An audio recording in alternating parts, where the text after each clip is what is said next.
Eu posso mudar isso, com calma. Eu sei que você está sofrendo. Mas ninguém precisa se ferir hoje. O sino da escola ainda ecoava pelos corredores quando o caos começou.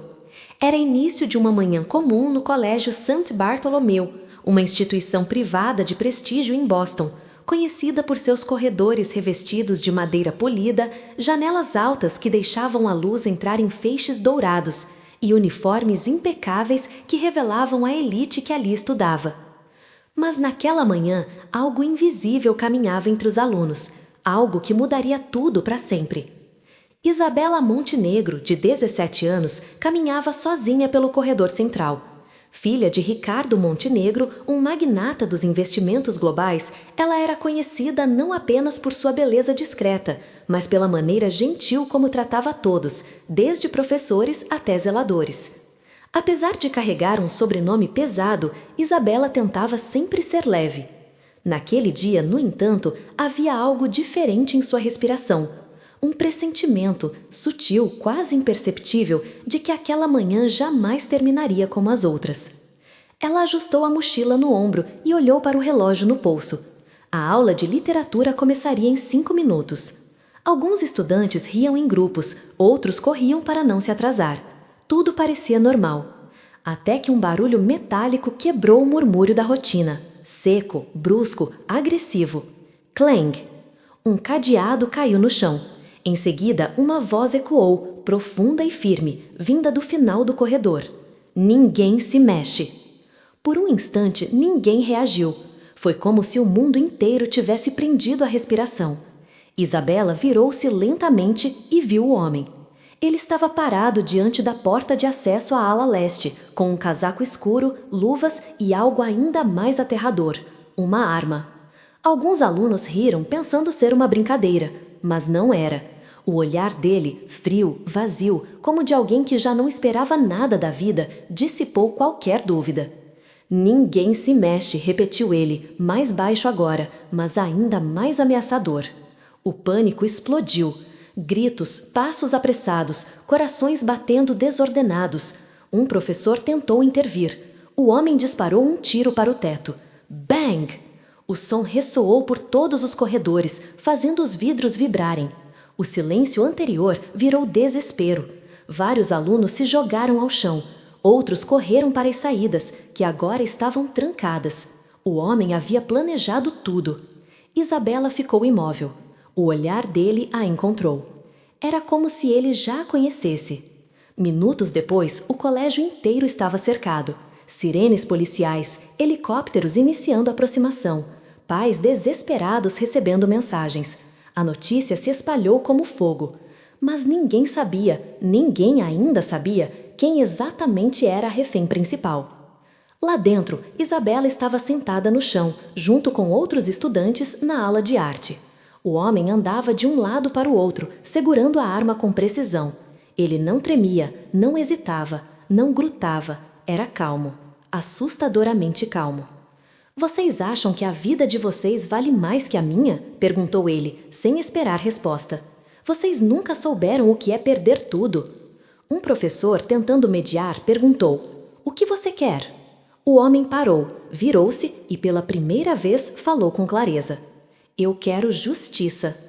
Havia dor em sua voz, não era ódio puro, era algo mais complexo, algo que queimava há muito tempo. Isabela observava em silêncio. Apesar do medo, algo dentro dela reagia não apenas com terror, mas com uma estranha compaixão. Aquele homem, seus olhos, havia ali uma história que ninguém conhecia. Ele então tirou algo do bolso, uma fotografia dobrada. Mostrou a todos.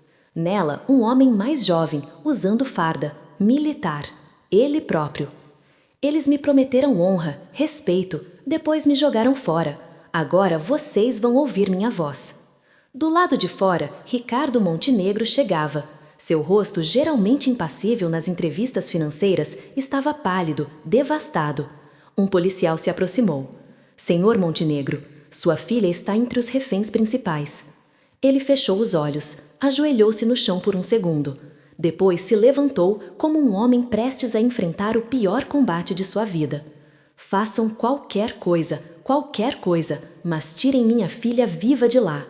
Enquanto isso, lá dentro, o homem armado encarava Isabela. Você sabe quem é seu pai, não sabe? Ela assentou, hesitante. Ele sorriu, com um sorriso amargo. Então ele vai me escutar. Era apenas o começo. A escola estava selada, as negociações iriam começar. A tensão estava apenas crescendo. Mas ninguém, absolutamente ninguém, imaginava que naquela mesma manhã, uma jovem mulher portuguesa chamada Inês Duarte estaria se aproximando da escola, caminhando na direção de um destino que mudaria para sempre a história daquele dia. Algo sobrenatural ainda estava por vir, e o mundo inteiro, em poucas horas, falaria sobre o milagre de Santo Bartolomeu. O relógio marcava 9h47 da manhã, quando as primeiras equipes da SWAT se posicionaram diante dos portões do colégio Santo Bartolomeu. As sirenes já haviam cessado, substituídas por um silêncio pesado, denso, que pairava no ar como uma névoa invisível. A cidade inteira parecia prender a respiração. Helicópteros circulavam o perímetro. Repórteres se apertavam atrás das barreiras policiais. Pais choravam, imploravam por notícias. Mas lá dentro, atrás das paredes de tijolos impecáveis e vitrais elegantes, o tempo corria em outra velocidade, uma velocidade marcada pelo medo. Ricardo Montenegro permanecia de pé, cercado por agentes do FBI. Usava um terno escuro, mas sua postura, normalmente altiva, estava quebrada. Os olhos vermelhos, a voz trêmula. Eu pago qualquer quantia que ele quiser, murmurou. Apenas tragam minha filha de volta. Mas Alice Maier, a negociadora-chefe, foi firme. Senhor Montenegro, esse homem não quer dinheiro. Ele exigiu algo que ainda não compreendemos. Precisamos ouvi-lo. Ricardo desviou o olhar, incrédulo. Ouvir? A minha filha está lá dentro. Ela manteve a calma. Se quisermos tirá-la com vida, teremos que ouvir. Dentro da sala de artes, os reféns permaneciam sentados com as mãos entrelaçadas sobre a cabeça. Alguns choravam em silêncio. Outros murmuravam orações. Isabela, mesmo com o coração disparado, mantinha-se serena.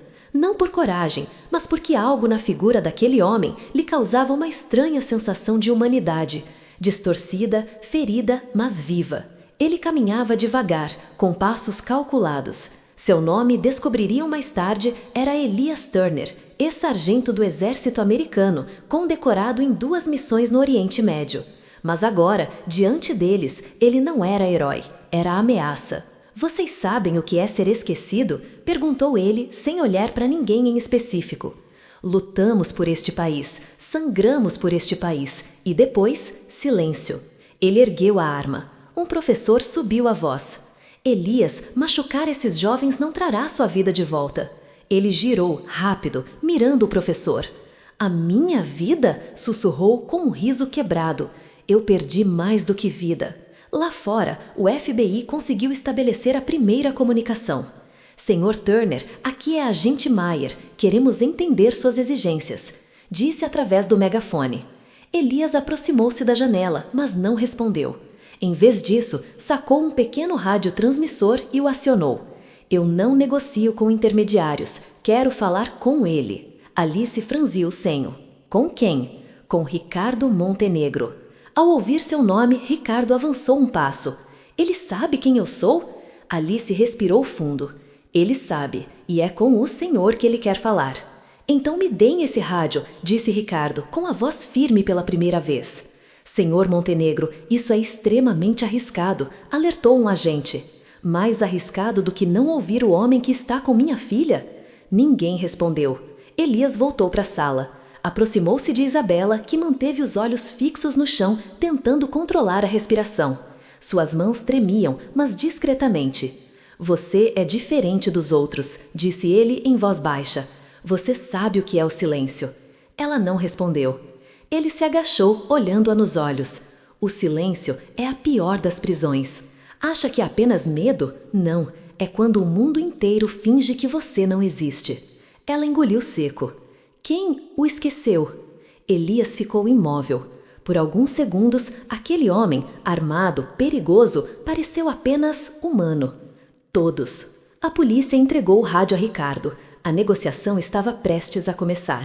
Um círculo de agentes observava atentamente. O mundo inteiro agora assistia. Canais de TV exibiam a imagem do magnata com o rádio nas mãos.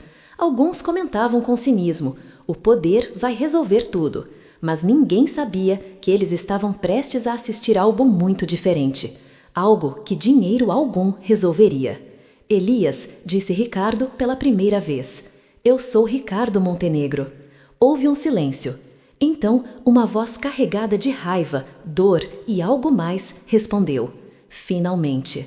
Dentro da escola, Isabela fechou os olhos. Ela sabia que aquele era apenas o primeiro embate.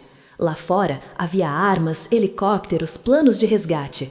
Mas lá dentro havia algo invisível, algo que ela não conseguia nomear. Um fio invisível que ligava aquele homem ao seu pai.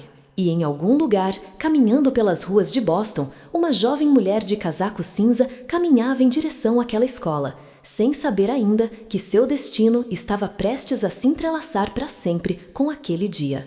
Seu nome, Inês Duarte, e com ela viria o milagre. Dentro da escola, o ar parecia não se mover. Cada segundo era um fio de tensão esticado até quase se romper. Mas foi do lado de fora que as rachaduras mais profundas começaram a emergir, não entre polícia e criminoso, mas entre duas histórias que ainda ninguém entendia estarem entrelaçadas. Ricardo Montenegro segurava o rádio com força, como se o objeto pudesse, de alguma forma, conectá-lo à filha. Seus olhos estavam fixos na fachada da escola. Cada janela, cada sombra podia esconder um último olhar de Isabela. Para o mundo, ele era um gigante inabalável, mas naquele momento era apenas um pai. Elias, disse controlando a voz, estou aqui para ouvir você. Do outro lado do rádio, vindo de dentro dos corredores, a resposta veio lenta, carregada de algo que não era ódio puro, mas uma dor mais antiga, mais funda, como ferrugem em ferro. Ouvir? Murmurou Elias Turner. Ninguém ouve um homem que já não tem mais nada a perder. Silêncio. Depois, sua voz voltou, diferente. Você sabe o que é enterrar a própria família, Montenegro? Ricardo fechou os olhos. Você sabe o que é receber uma bandeira dobrada e nenhum corpo para chorar? Todos ao redor, agentes, jornalistas, seguranças, ficaram imóveis. Aquilo não era uma negociação, era uma acusação, uma ferida aberta. Dentro da sala de artes, Isabela observava cada movimento de Elias. Embora aterrorizada, algo dentro dela começava a perceber. Aquele homem não estava ali apenas pelo dinheiro ou pela vingança. Ele carregava um julgamento contra algo que o mundo inteiro havia ignorado. Seu olhar se moveu para a fotografia que ele segurava. Um soldado jovem de uniforme ao lado de outros companheiros, todos sorrindo. Nenhum daqueles sorrisos existia mais. E como se lesse seus pensamentos, Elias falou sem olhar para ela. Você enxerga, não é? Sua voz rouca. Você sente que eu não comecei essa guerra hoje. Isabela hesitou, mas respondeu. Só quem foi muito ferido fala como você fala. Elias ergueu os olhos. Pela primeira vez havia respeito naquela troca silenciosa. Enquanto isso, uma unidade especial do FBI recolhia informações sobre Elias Turner. Um agente jovem correu até Alice Meyer, a negociadora.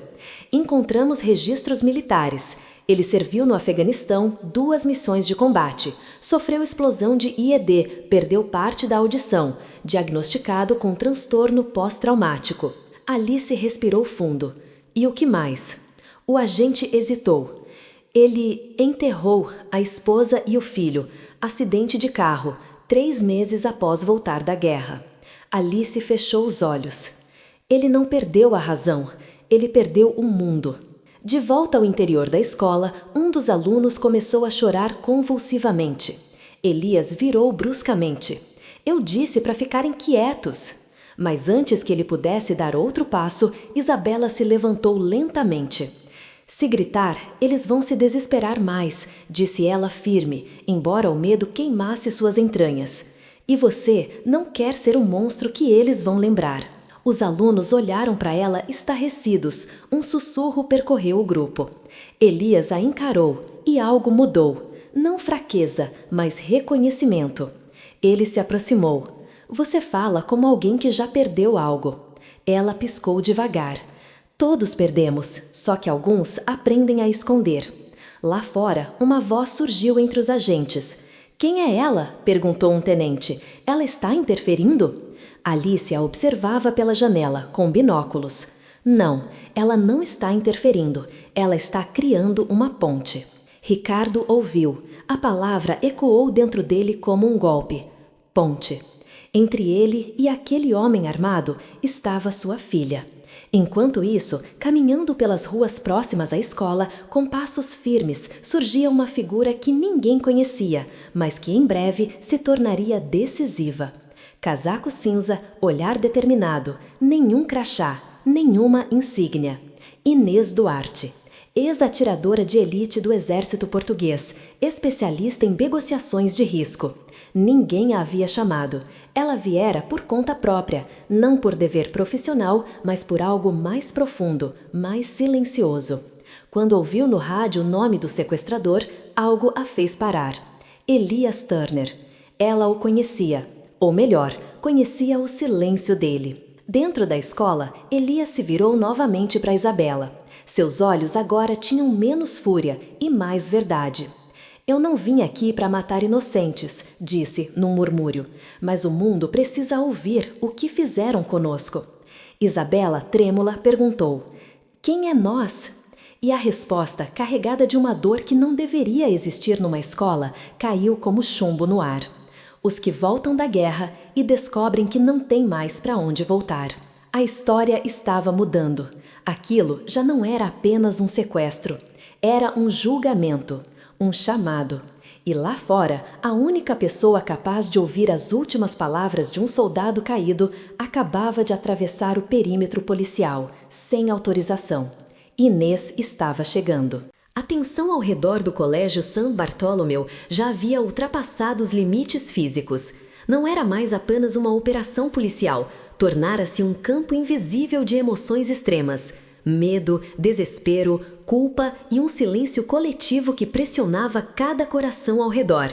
Os helicópteros pairavam sobre a escola como aves de rapina indecisas, enquanto dezenas de câmeras televisionavam o drama para o mundo inteiro. Mas em meio à multidão uniformizada, havia alguém que não usava distintivo nem colete tático. Uma mulher. Casaco cinza, cabelos presos, passos firmes. Ela não gritava, não chorava, não tremia. Inês Duarte. Seu rosto era firme, porém os olhos escondiam memórias que ninguém ali poderia decifrar. Um agente tentou detê-la quando ela cruzou a faixa amarela policial. Senhora, não pode passar. Área restrita. Eu vim falar com o negociador-chefe, respondeu ela, em português acentuado e inglês seguro. Agora. Sua identificação, por favor. Ela parou, encarou o agente com uma calma perturbadora. Não vim como funcionária, vim como alguém que entende ele.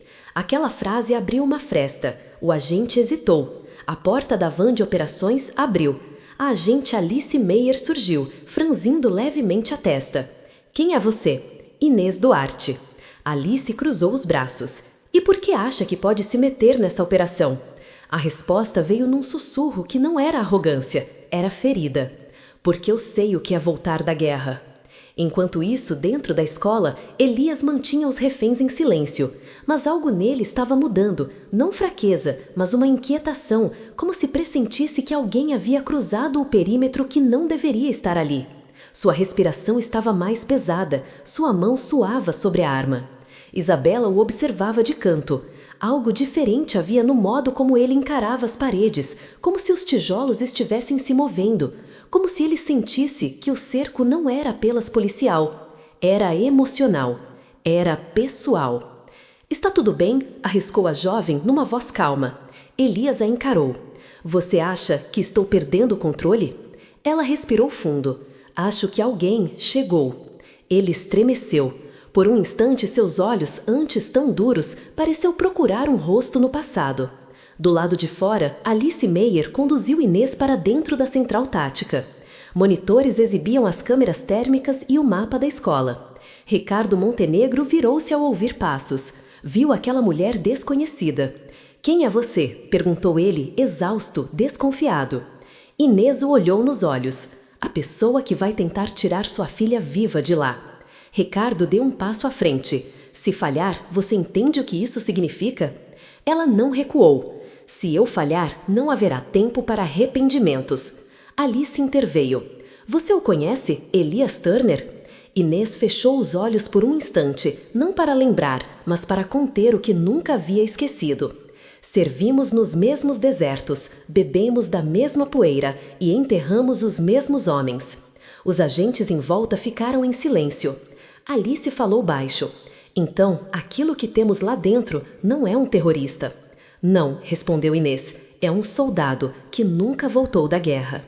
Dentro da escola, Elias afastou-se da janela. Sentou-se no chão, encostado à parede. Sua mão apertava não a arma, mas a fotografia. A ponta de seus dedos tremia. Os reféns, em silêncio, o observavam. Isabela percebeu. Ele estava travando outra batalha, invisível, interna, mais brutal que qualquer combate externo. Sua respiração estava mais pesada, sua mão suava sobre a arma. Isabela o observava de canto. Algo diferente havia no modo como ele encarava as paredes, como se os tijolos estivessem se movendo, como se ele sentisse que o cerco não era apenas policial. Era emocional, era pessoal. Está tudo bem? Arriscou a jovem numa voz calma. Elias a encarou. Você acha que estou perdendo o controle? Ela respirou fundo. Acho que alguém chegou. Ele estremeceu. Por um instante, seus olhos, antes tão duros, pareceu procurar um rosto no passado. Do lado de fora, Alice Meyer conduziu Inês para dentro da central tática. Monitores exibiam as câmeras térmicas e o mapa da escola. Ricardo Montenegro virou-se ao ouvir passos. Viu aquela mulher desconhecida. Quem é você? Perguntou ele, exausto, desconfiado. Inês o olhou nos olhos. A pessoa que vai tentar tirar sua filha viva de lá. Ricardo deu um passo à frente. Se falhar, você entende o que isso significa? Ela não recuou. Se eu falhar, não haverá tempo para arrependimentos. Alice interveio. Você o conhece, Elias Turner? Inês fechou os olhos por um instante, não para lembrar, mas para conter o que nunca havia esquecido. Servimos nos mesmos desertos, bebemos da mesma poeira e enterramos os mesmos homens. Os agentes em volta ficaram em silêncio. Alice falou baixo. Então, aquilo que temos lá dentro não é um terrorista. Não, respondeu Inês, é um soldado que nunca voltou da guerra. Dentro da escola, Elias afastou-se da janela. Sentou-se no chão, encostado à parede. Sua mão apertava não a arma, mas a fotografia. A ponta de seus dedos tremia. Os reféns, em silêncio, o observavam. Isabela percebeu. Ele estava travando outra batalha, invisível, interna, mais brutal que qualquer combate. Elias, murmurou ela, sem saber exatamente por quê. Alguém está vindo falar com você. Os olhos dele se ergueram, escuros, atentos. Quem? Ela hesitou. Alguém que não tem medo de você. No posto de comando, um general se exaltou. Estamos perdendo tempo. Atiradores de elite já têm posição. Deem a ordem. Inês girou lentamente o rosto e encarou. Se atirarem agora, ele mata alguém antes de cair. Ricardo interveio. E minha filha? Ela virou-se para ele. Sua voz não tremeu. Sua filha está viva porque ele ainda acredita que alguém vai escutá-lo. Ricardo gritou. Eu estou ouvindo. Não, Inês o cortou sem brutalidade, mas com precisão. Você está ouvindo como um homem que tem algo a perder. Eu vou falar com ele como alguém que já perdeu. Silêncio. Alice então tomou uma decisão. Conectem ela ao rádio. Os técnicos hesitaram. Mas e o protocolo, chefe? Protocolo não negocia com fantasmas. Dentro da escola, o rádio de Elias chiou. Ele se levantou lentamente, olhou o aparelho desconfiado, apertou o botão. Montenegro? A resposta não veio na voz fria de empresários nem na retórica calculada de negociadores. Veio numa voz feminina, firme, quente, com um acento que ele reconheceu como um eco distante do passado. Boa tarde, Sargento Turner. O tempo parou. O sangue gelou. Inês? Murmurou ele, quase sem ar. Na sala de reféns, Isabela arregalou os olhos. Quem era essa mulher? Do lado de fora, Alice, Ricardo, agentes, jornalistas, todos perceberam. O verdadeiro confronto acabara de começar, mas não entre polícia e criminoso, entre dois sobreviventes da mesma guerra. O rádio ainda tremia na mão de Elias Turner quando a voz de Inês atravessou o silêncio da escola como um bisturi. Não era uma voz de ameaça, nem de piedade. Era a voz rara de alguém que sabia exatamente onde as feridas dormem e como sangrar com palavras. Sargento Turner, estou olhando para a mesma ferida que você tenta esconder. Por alguns segundos, Elias esqueceu os reféns, esqueceu a arma. Aquela voz rasgou anos de solidão como uma baioneta. Isabela, de pé contra a parede, observava-o em espanto. O terror daquele homem havia se quebrado. Algo novo surgia em seu olhar, surpresa e medo, mas não do mundo lá fora, medo do passado que Inês acabara de trazer de volta. Por que veio Inês? Sua voz era grave, rouca, como alguém arrancado de um pesadelo. No posto de comando, todos prenderam o ar. Ricardo Montenegro se aproximou do monitor, tentando ver além do som, tentando entender de que lugar aquela mulher falava. A resposta de Inês foi lenta. Porque você não queria reféns, Elias. Você queria testemunhas. Dentro da sala, os alunos trocaram olhares. O monstro armado tremia. Elias respirou fundo, como se lutasse contra algo dentro do peito. Você não entende, Inês. Eles tiraram tudo de mim. Eles tiraram de nós, corrigiu ela. O rádio caiu em silêncio, uma pausa densa, quase insuportável. Lá fora, agentes pensavam em invasão. Lá dentro, algo inacessível ao poder das armas acontecia. Isabela sentiu. Aquilo não era mais apenas uma operação, era um julgamento. 2 soldados sobreviventes do mesmo inferno duelando com memórias. A agente Alice Maier deslizou até mais perto do painel de áudio, tentando acompanhar cada palavra. Um analista ao seu lado sussurrou: "Ela está desmontando ele." Alice balançou a cabeça. Não, ela está desarmando o ódio com lembrança. Isso é mais perigoso. Inês continuou: "Elias, você quer que o mundo o escute, mas você começou errado. Você tomou crianças, você fechou portas. Escute a mim agora, solte a arma, antes que sua dor vire culpa." Do outro lado, silêncio. A mão de Elias trincou sobre o podre, sua respiração pesada. "E você?" sussurrou. "Você largou sua arma, Inês?" O olhar dela endureceu. "Larguei quando percebi que soldados treinam para matar, mas nunca para viver depois." As palavras atravessaram a linha como disparos invisíveis. Dentro da sala, Isabela encarava Elias, procurando um sinal. Ela percebeu. Ele não olhava mais para os reféns, olhava para dentro, como se tentasse responder a uma ordem antiga. Sobrevivam. Mas sobreviver, para quê? Foi então que Ricardo Montenegro perdeu o controle. Rasgando o silêncio da base, ele tomou o microfone com a mão trêmula. "Turner!" gritou ele. "Quero falar com você." Inês girou, os olhos faiscando. "Não faça isso!" Mas já era tarde. A voz do magnata preencheu a frequência. "Eu não sei o que fizeram com você, mas minha filha está aí dentro. Mate a mim se quiser justiça, mas deixe ela." A resposta de Elias veio lenta, maciça, como chumbo caindo. "Sua filha nasceu rodeada por paredes de vidro. A minha morreu sem sequer ter uma lápide." Ricardo engoliu seco. "E acha que dor se pesa em dinheiro?" "Não", disse Elias, frio, "mas o mundo só escuta quem tem sangue nas mãos." Inês apertou o transmissor. "Elias, eu estou indo até você." O rádio explodiu de interferência. "Não venha!" rugiu ele, num tom que não era ameaça, era súplica. Mas era tarde. Ela já caminhava para a porta da escola. Dentro da sala, Isabela percebeu. Ele tremia. Ele não sabia o que temer mais, a polícia ou ela. E então, entendendo algo crucial, a jovem falou, pela primeira vez, com plena coragem: "Quem é Inês para você?"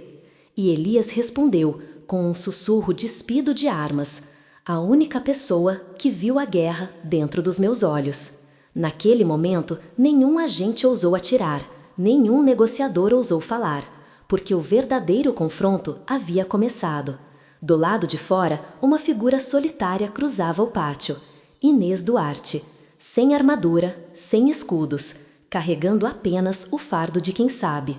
Há guerras que continuam, mesmo quando os tiros cessam.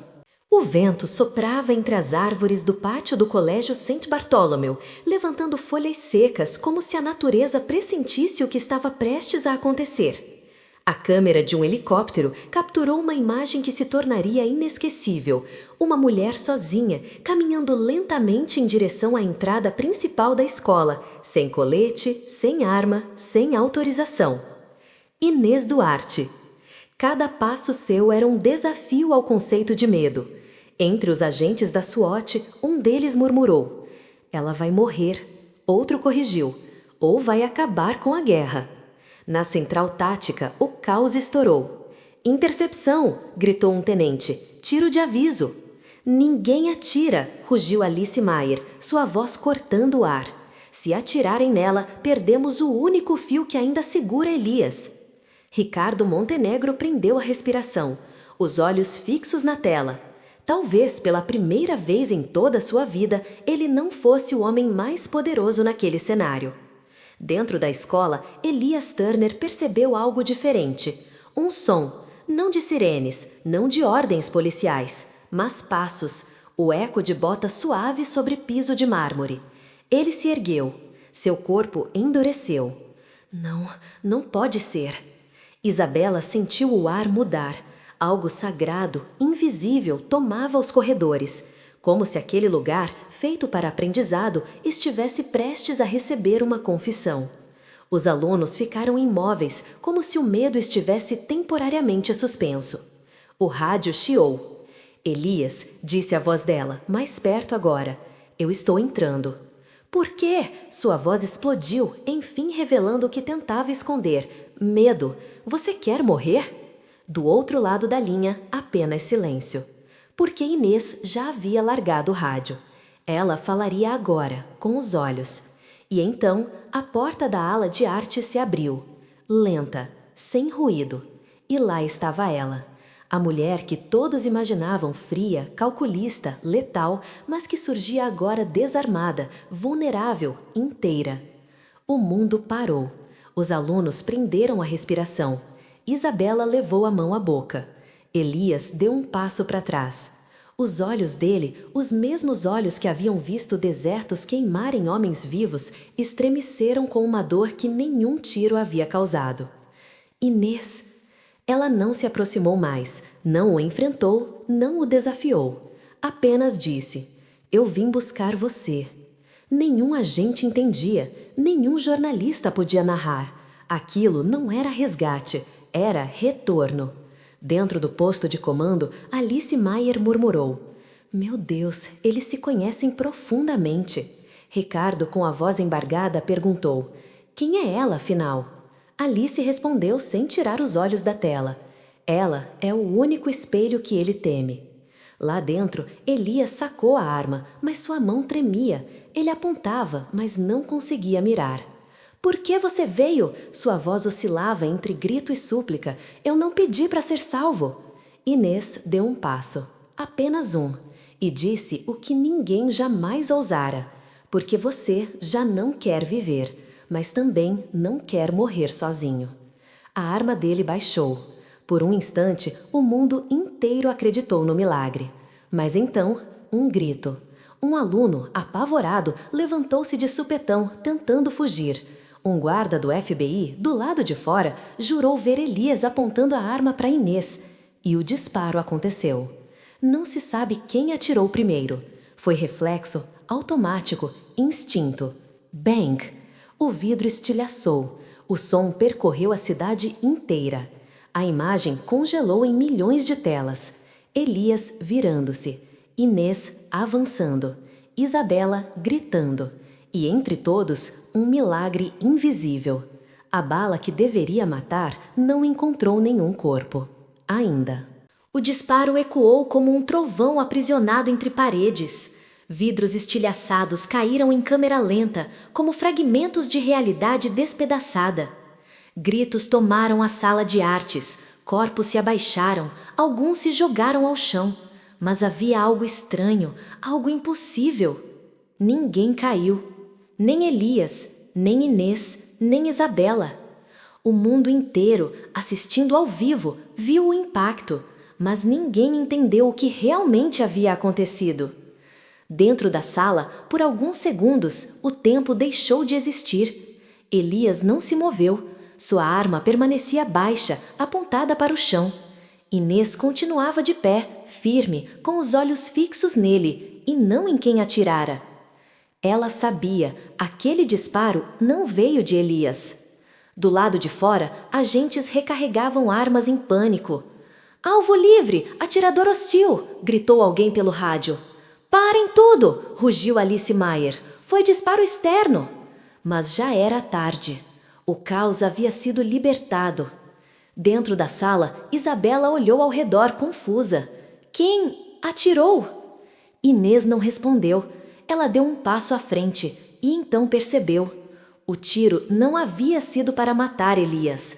Havia sido para calar Elias, para que ele nunca tivesse a chance de falar. E quem faria isso? Não um criminoso, mas alguém com medo da verdade. Elias ergueu lentamente os olhos. Pela primeira vez, não havia ódio neles. Havia reconhecimento. Seus lábios se moveram num murmúrio que apenas Inês ouviu. "Eles não querem que eu fale." Inês sentiu um frio percorrer sua espinha. "Elias, quem eles?" "Aqueles que mandam homens para morrer e depois os enterram no silêncio." Do lado de fora, um grupo de homens de terno escuro, desconhecidos das equipes policiais, apareceu ao lado das viaturas negras. Nenhum deles usava a identificação, mas todos carregavam algo mais perigoso que armas: ordem. Um deles falava ao telefone. "Precisamos encerrar isso, agora, antes que ele mencione a Operação Cínara." Alice Mayer se virou furiosa. "Quem são vocês?" O homem nem a olhou. "Este caso está fora da alçada do FBI." "Fora da alçada?" ela gritou. "Há crianças lá dentro." "Há segredos", respondeu ele frio, "mais valiosos que crianças." Dentro da escola, Elias cambaleou. Sua respiração estava irregular, não por causa da polícia, mas porque ele percebeu. Eles queriam que ele morresse como terrorista, para que nunca morresse como testemunha. Isabela, em lágrimas, perguntou: "O que eles fizeram com você?"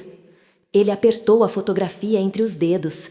"Eles me prometeram que meu filho morreria sabendo que o pai dele foi herói." Sua voz quebrou, mas nem nome deram ao caixão vazio. Inês cerrou os olhos, lágrimas silenciosas queimavam, mas ela permaneceu em pé, inabalável. "Inês", murmurou ela, "deixe-me ser sua voz." Ele a encarou. "E se me matarem, antes que eu diga?" Ela respirou fundo. A resposta veio como juramento: "Eu falo por você." Foi então que Isabela se levantou, frágil, tremendo, mas com uma coragem que nem ela sabia possuir. Ela caminhou até Elias. Os alunos prenderam o fôlego. Os agentes assistiam, incrédulos. "Senhor Turner", disse ela, com a voz mais firme que teve em toda a vida, "se quiser justiça, não atire, testemunhe." Ele a encarou como se visse sua própria filha. A arma escorregou de sua mão. Quase caiu. Ele hesitou. Naquele milésimo de segundo, o mundo acreditou. A guerra poderia acabar. Mas então... A voz no rádio. "Ordem autorizada. Neutralizem Turner, agora." Inês arregalou os olhos. "Não!" gritou ela, correndo em direção a Elias. Do lado de fora, o dedo do atirador de posição deslizou no gatilho. Sem hesitação, sem remorso, sem testemunhas. Bang! Mas o que aconteceu, ninguém jamais seria capaz de explicar. A bala não encontrou Elias, não encontrou Inês, não encontrou ninguém. Porque no instante do disparo, Isabela Montenegro, a filha do milionário, colocou-se entre eles. De braços abertos, olhos fechados, e o milagre aconteceu. O tempo não andava mais. Ele se partiu. O disparo ainda ecoava nas paredes, mas ninguém entendia como Isabela Montenegro, a filha do homem mais poderoso daquela cidade, permanecia de pé, com os olhos fechados, entre a bala e o alvo humano. Ela havia se colocado à frente, entre a morte e a verdade. Dentro da sala, nenhum dos reféns se movia. Elias, incrédulo, encarava a jovem diante dele. Sua arma caíra ao chão. Pela primeira vez em anos, talvez desde o enterro simbólico de sua família, ele não sabia o que fazer. Por quê? Sua voz saiu em sussurro, ferido. Por que você faria isso? Isabela abriu os olhos, ainda trêmula, respirando fundo. Seus olhos marejados, mais firmes. Porque, se alguém não ficar entre o ódio e o mundo, o ódio vence. Inês aproximou-se, lentamente, compartilhando o mesmo silêncio. Elias, disse ela suave, mas implacável, você sempre quis justiça, mas hoje você tem escolha. Ou morre como assassino, ou vive como testemunha. Ele fechou os olhos, como se uma lâmina cortasse algo antigo dentro dele. Do lado de fora, Suat preparava a segunda autorização de disparo. Alice Maier gritava na frequência. Segurem o tiro, ele baixou a arma. Ricardo Montenegro, com lágrimas nos olhos, murmurava: minha filha, minha filha. Há momentos em que até os poderosos descobrem que nada controlam. Lá dentro, Elias ajoelhou-se, não por rendição aos agentes lá fora, mas aos fantasmas aqui dentro. Lentamente, ele entregou a arma, aos pés de Inês. Ela chutou para longe, não com raiva, mas com misericórdia. Eu não vim aqui para prender você, sussurrou ela. Vim para impedir que você morra sem ser ouvido. Isabela colocou a mão sobre o ombro de Elias.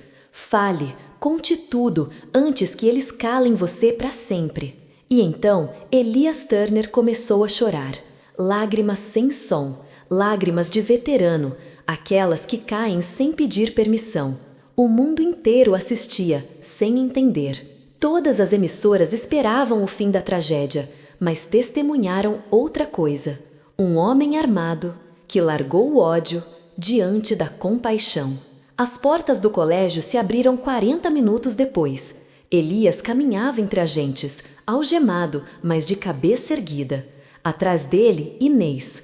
Ao longe, Isabela, viva. Jornalistas gritaram: ele se rendeu? O que foi dito a ele? Foi um milagre?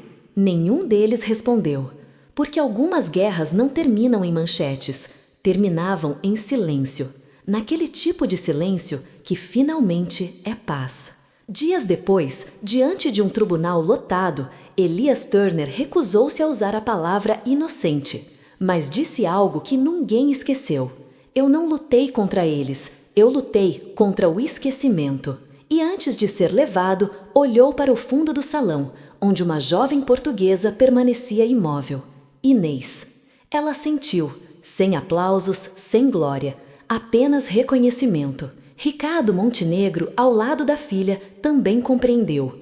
Eu pensei que estava perdendo tudo, disse ele com a voz embargada. Isabela respondeu: às vezes, pai, perder o controle é a única forma de ganhar humanidade. Ele olhou para ela e não viu mais uma herdeira. Viu alguém capaz de parar uma bala. Semanas depois, uma carta anônima chegou à imprensa. Ninguém sabia quem escreveu, mas dizia assim: os verdadeiros heróis não disparam. Eles se colocam entre o disparo e o silêncio. Assinada apenas com 3 letras: I.D. E assim, o mundo chamou aquele dia de o Milagre de Saint Bartholomew. Mas os que realmente estiveram lá sabem, não foi milagre, foi coragem.